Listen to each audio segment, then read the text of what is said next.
One of my favorite builds in Path of Exile 2 is the Pyromancer Infernalist, which I made a build video for a few weeks ago. And I've played a lot of classes, which means I didn't have a lot of time to invest in this to really optimize it and level it up to the fullest extent. And you guys have asked for a more updated endgame version of the build. And so what I've done is I've leveled it up more to like level 87, optimized the gear, and I've done the T15, even T16 maps, high level bosses, and some level 80 trials as well. So I know that this build is really good in endgame, really fun, and I'm going to be sharing with you the update and all of the skill gems, how to play it in this video. So if you're interested in that, please stick around, like the video, and subscribe if you like these videos as well, and let's get straight into it.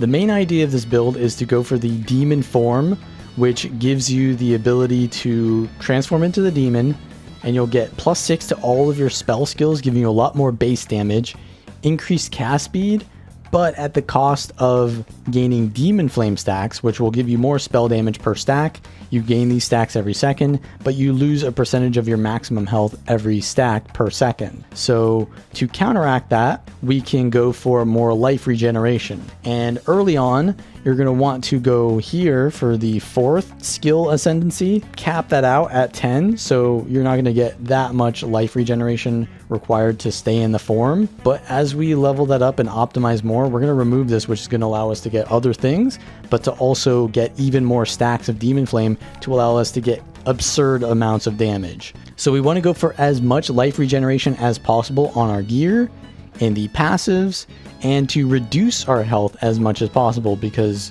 you lose less health and it's easier to compete with the loss of health with health regeneration if you are losing less due to having less maximum health. So we want to go for no gear that has maximum life on it, and we want to minimize our strength as much as possible because strength gives health, but we do need at least 4 strength to be able to use 4 red skill gems, because there's a requirement for that. So let's just get straight into the skill gems. So for demon form, we want to have second wind. This allows us to get the cooldown on the skill to start going while we're in the form. So essentially you'll never need to wait for the cooldown. And then we want to go for Ember Fusillade. This is our main skill we want to be using, because with the Unleash and the Scattershot skill gems, or the support gems, you're going to cast it once and you're going to put out 8 or 9 of these. And that means that you only need to cast it once for basically most of its value. And then we go for Pierce and Considered Casting, because the cast speed reduction is not really too big of a trade-off for the extra 40% of damage. So it does a lot of damage, but has a delay, so we can't just constantly use this, even though it's our main source of damage. We're just going to cast this, and then we're going to use other skills while we're waiting for that delay to happen. And then once it shoots off, we can cast it again. Now we've also got Fireball here. This is just going to shoot off a fireball, and sometimes you get lucky, as I just did there with the Wildshards. And then we've also got Ricochet and Fork, and then Inspiration. We want to have as many projectiles as possible from Fireball, because this isn't really great for single target damage.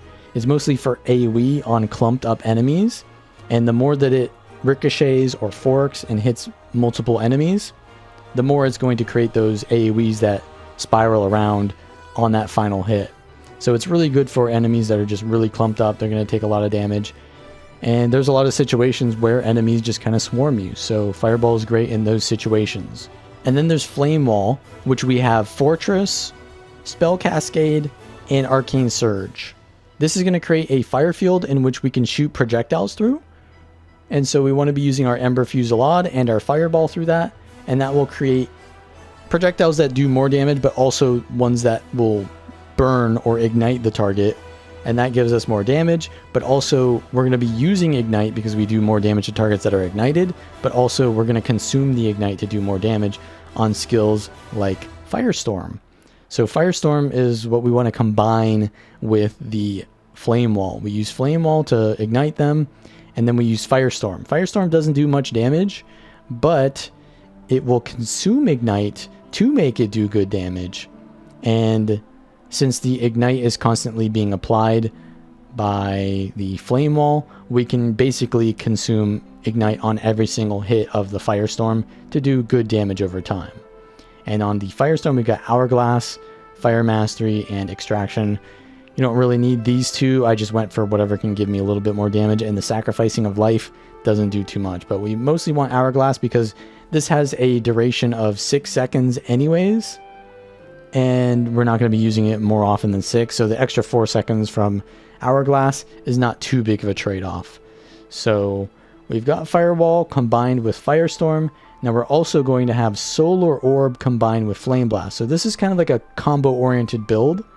So that's kind of the first combo is Ember Fusillade into Flame Wall into Firestorm.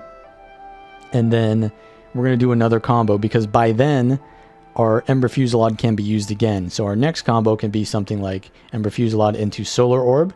Solar Orb doesn't really do much damage, so we want a low level Solar Orb so that it doesn't cost a lot of mana. But we're going to get Font of Mana from it and Controlled Destruction. You really don't need Controlled Destruction at all. So just go for Font of Mana here because it's going to give you extra mana. And then we can cast Flameblast on the Solar Orb, and that allows us to cast it faster. And when you see it get to the max range, it does a lot of damage because it does more damage the more stages it goes through, and we want the extra cast speed to get it to that point faster. So we go for Arcane Tempo, and then we want it to be as large as possible, so we go for Magnified Effect and Expanse, and then Elemental Focus is not really necessary, but I just want more damage here. So the other combo is to use Ember Fusillade, and then Solar Orb, and then the Flameblast. So that'll look like this. And then while you're shooting off those projectiles, you can get that Flame Blast going.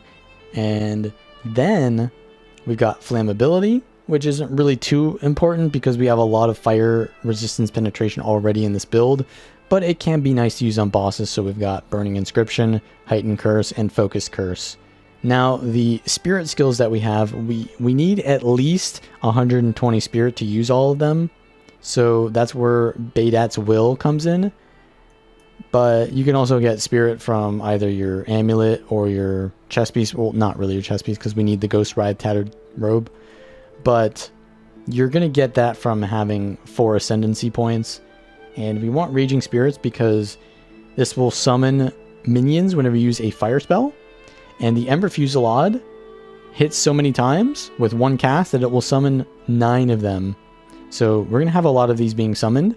And whenever they're near an enemy, they will burn them with the Infernal Legion, and that will also deal damage to those minions, but it applies fire exposure by igniting, and we've also got Strip Away here. So we're just going to, by casting any of our skills, summon these minions, and therefore we're going to apply fire exposure to targets, giving us more damage. So it's more damage modifiers that we don't need to invest any of our animations into because they're being summoned on all of our skills that already do damage.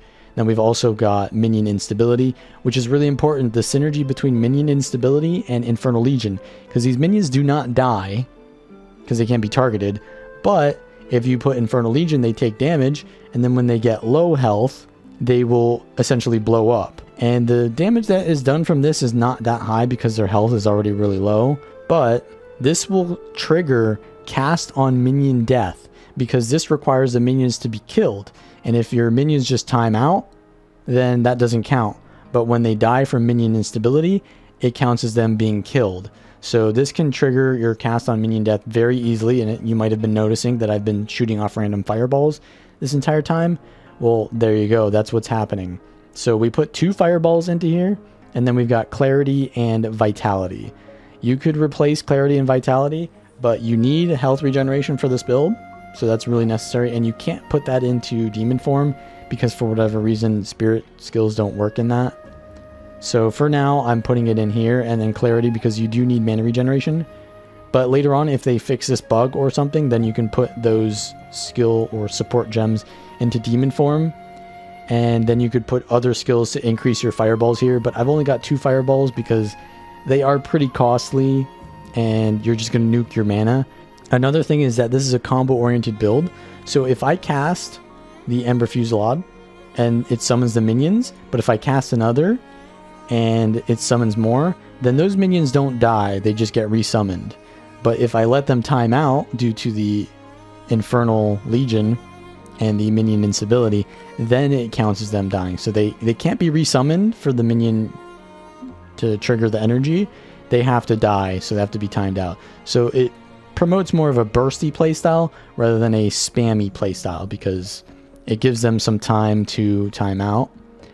And you generally want to be moving around and using mobility in this build anyways, because that helps you to stay in a good positioning, and then you can go in and do another burst. But the passives that we're going to go for are obviously Demon Form. At first, while you're leveling, go for the second one here when you got your second Ascendancy. But later on, when you've got the third and fourth ones, then you can take the point out here and then go for Altered Flesh, which is going to be extra damage reduction because it converts a lot of other damage types into chaos and fire damage, which we have easily in our resistances. And then we get Baydad's Hand, which gives us more energy shield, which takes away some of our life, and then more spirit, which is going to be necessary to keep up our spirit skills, and that will also take away some of our life and get us to a lower health pool. So as you can see here, I've got 300 health pool, which means that our demon form, which degenerates our life based on a percentage of our maximum health, is going to do less, allowing us to stay in demon form longer and compete with that with more health regeneration. And essentially I can get to, with the gear that I have right now and the setup that I have right now, to basically 125 stacks of demon form before I need to leave it, or before I start getting a lot of degeneration. And I can push through with that by using my health flask, which will allow us to go up to maybe 150 stacks. And at that point, you're getting 150 times 17% spell damage, because it's 17% spell damage per stack. I don't know how much that is, but that's like in the thousands at least. You can get this very high risk, high reward playstyle by going into those deeper stacks and pushing through to get that kill on a mob or a boss or whatever. And then for the passive, you'll find the full tree in the description, but some important things to note here is I go for a lot of cast speed. So we get the 6% here, the 10% here, and a bunch of 3% along the way. Mana regeneration and mana is also really important, because we're not going for the Pyromantic Pact here because we don't want to be doing damage to ourselves. We want to be keeping our energy shield defensively. And then we've got mana there, energy shield, and here is the only bit of strength that we go for is from Breath of Fire, because it's worth it to get that 15% fire resistance, but also we need that extra strength to be able to use 4 red support gems. If we don't have the strength, we'd have like 390 health instead, which wouldn't give us that much value, but it would prevent us from using really valuable skill gems. So it's worth it to get that little bit of extra health just to get the Breath of Fire and to use those skill gems. And then we just get extra hits, extra life and mana regeneration here. Life and mana regeneration. This also gives 5 strength as well. So we've got 5 strength there and then 10 strength above, which gives us that 4th skill or support red gem. And then 20% life regeneration right here. There's not too many ways to get life regeneration on the passive tree, at least accessible to a witch. So these are kind of the most convenient to go for. And then we're going for mana regeneration up here. Fire exposure effect increased. This is very important. Heavy buffer gives you 40% increased maximum energy shield, which is really good. But then there's a trade-off to it, which is 10% reduced maximum life.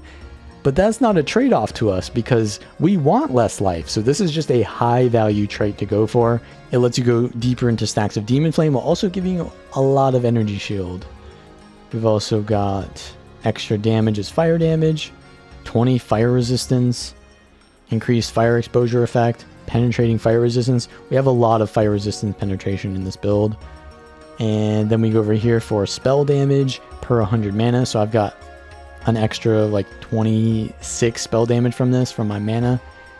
And then from there, we're just going for skill gems. So I have 1, 2, 3, 4, 5, jewel sockets, and in those jewel sockets I go for increased fire damage, life regeneration, and penetration to fire resistance.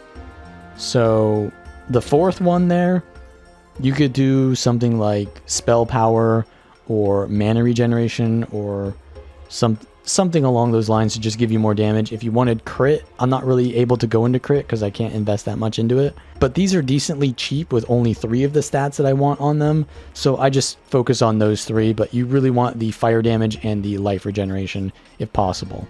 Now for the gear, you want to go for as much life regeneration as possible and absolutely no maximum life. All of your gear pieces can have life regeneration, including the belt, boots, rings, amulet, helmet, but your gloves cannot have life regeneration on them because it's just not available on that.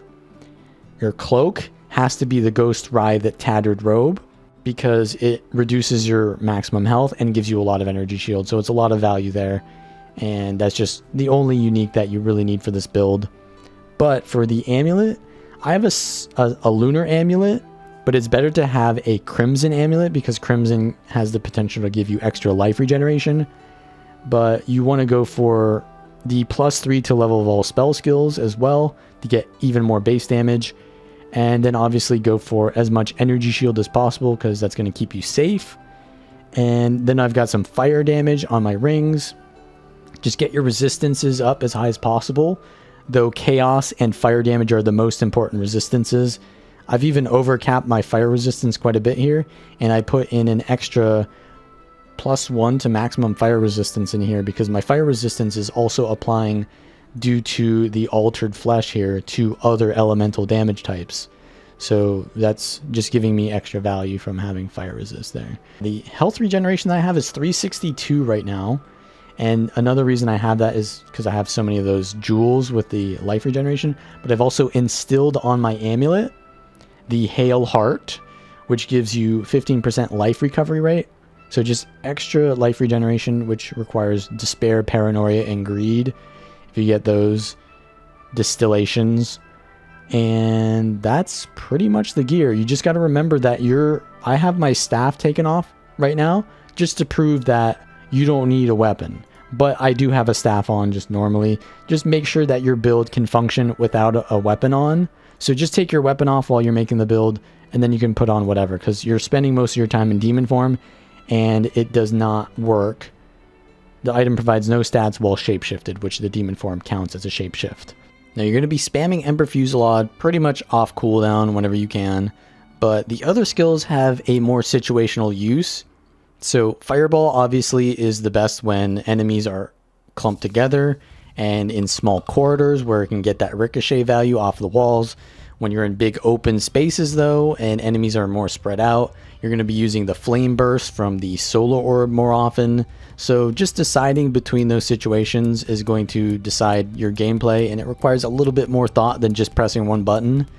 And you can also use the Firestorm, which is a little bit slower, so I tend to only use that on bosses, but that can give you some good value as well, because on a boss you generally just want to upkeep all of your damage over time effects. So you've got the Flammability to get more damage on them, you've got the Flame Wall to keep up Ignite, Solar Orb, which you can use to get a little bit more damage, but also you want to be using your Flame Burst off cooldown, keep up the Firestorm. And then while you're doing all of this, just weave in your Ember Fusillade off cooldown. Don't use Fireball against bosses. And other than that, just use your dodge, because the demon form gives you a pretty far distance on your dodge, which can allow you to avoid a lot of mechanics. And so this build survives mostly through avoidance, through positioning, because if a boss comes up to you and they're going to do a wide AoE, some classes would just die because when you try to dodge, you don't dodge far enough and you just get hit. But with the demon form dodge, you can not only dodge out of the way, but you can dodge behind the boss, which gives you really good positioning. So that's one of the main reasons why I like this build, is because it has really good mobility, allows you to burst very quickly and then move on or move out of the way. And that's pretty much it. So if you like this content, as always, give the video a like. Subscribe for more fun and effective Path of Exile 2 builds. Check the description for any questions. Also leave a comment. and I will see you all next time.